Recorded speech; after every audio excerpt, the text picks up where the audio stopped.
దీనివల్ల సంపద సృష్టించబడుతుంది. దీనివల్ల ఆదాయం పెరుగుతుంది. ఆదాయం పెరిగినప్పుడు మళ్ళీ ఆ డబ్బుల్ని సంక్షేమానికి ఖర్చు పెడతాం. అదే మాదిరిగా మళ్ళీ డెవలప్మెంట్ కోసం ఖర్చు పెడతాం, మానవ వనరుల కోసం ఖర్చు పెడతాం.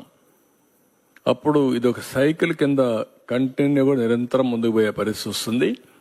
అందుకనే ఇక టోటల్ ఎక్స్పెండిచర్లో డెవలప్మెంట్ ఎక్స్పెండిచర్ ఏ విధంగా పెడుతున్నాం, టోటల్ క్యాపిటల్ అవుట్లే అంటే క్యాపిటల్ అవుట్లే ఏదైతే జిఎస్టిపి మన రాష్ట్ర స్థూల ఆదాయం ఎంత ఉందో దానిపైన ఎంత పెట్టారు, revenue mobilisation, state own resources revenues, మన ఆదాయం జిఎస్టిపిలో మనకు వచ్చిన ఆదాయం ఎంత వస్తూ ఉంది, state own revenue total expenditure ఎంత ఎక్స్పెండిచర్ పెడుతున్నాం, ఎంత రెవెన్యూ మనం కాంట్రిబ్యూట్ చేస్తున్నాం, అప్పులు చేసి కాదు, fiscal prudence, gross financial deficit జిఎస్టిపికి, రెవెన్యూ డెఫిసిట్ జిఎస్టిపికి, debt index, interest payment revenue receipts ఎంత ఆదాయం వస్తూ ఉంది, దానికి ఎంత ఇంట్రెస్ట్ పే చేస్తున్నాం, అవుట్ స్టాండింగ్ లయబిలిటీస్ ఎంత అప్పు ఉంది, ఎంత జిఎస్టిపి ఉంది,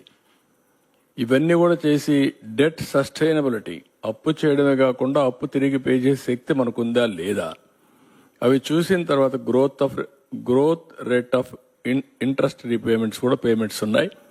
ఇవన్నీ పెట్టుకొని చేశారు. ఇది GSTP at current prices for the year 2022-23 తయారు చేసిన రిపోర్ట్. నెక్స్ట్, ఇది వీళ్ళు ఇచ్చిన రిపోర్ట్. ఈ రిపోర్ట్లో మీరు చూస్తే ఫిజికల్ హెల్త్ ఇండెక్స్ ఒరిస్సా 67.8 ఉంటే మనం 20.9, 3 రెట్లు మనకంటే 3.5 రెట్లు ఉన్నారు, పైన ఉన్నారు. Then Chhattisgarh, then Goa, Jharkhand, Gujarat, Maharashtra, Uttar Pradesh, Telangana, Madhya Pradesh, Karnataka, Tamil Nadu, Rajasthan, Bihar, Haryana, Kerala, West Bengal, Andhra Pradesh. మన కింద ఒక్క పంజాబే ఉంది.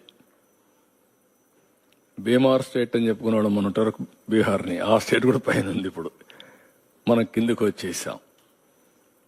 అంటే ఇప్పుడు ఇక్కడ చూస్తే డెట్ సస్టైనబుల్ 0, అప్పు తీసుకొని రీపే చేసే శక్తి లేదు.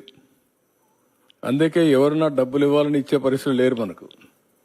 అందుకే ఎఫ్ఆర్బిఎం కూడా లేదు. అంటే ఇంత దారుణంగా చేసి మళ్ళా ఫర్దర్గా ఇది 2022-23 అయితే మళ్ళా అప్పులు చేసేశారు.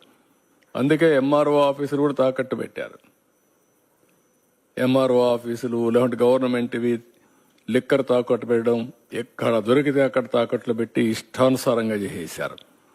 ఇది క్లియర్గా నేను చెప్పింది కాదు, ఇది నీతి ఆయోగ్ చేసిన ఎక్సర్సైజ్, ఒక రాష్ట్రాని కోసం చేసిన పని కాదు. దేశ ఆర్థిక పరిస్థితిని అధ్యయనం చేసి రాబోయే రోజుల్లో దీన్ని ఏ విధంగా ముందుకు తీసుకుపోవాలో ఒక సజెస్టివ్గా అడ్వైజరీ బాడీ అయినటువంటి నీతి ఆయోగ్ తయారు చేసిన రిపోర్ట్ ఇది.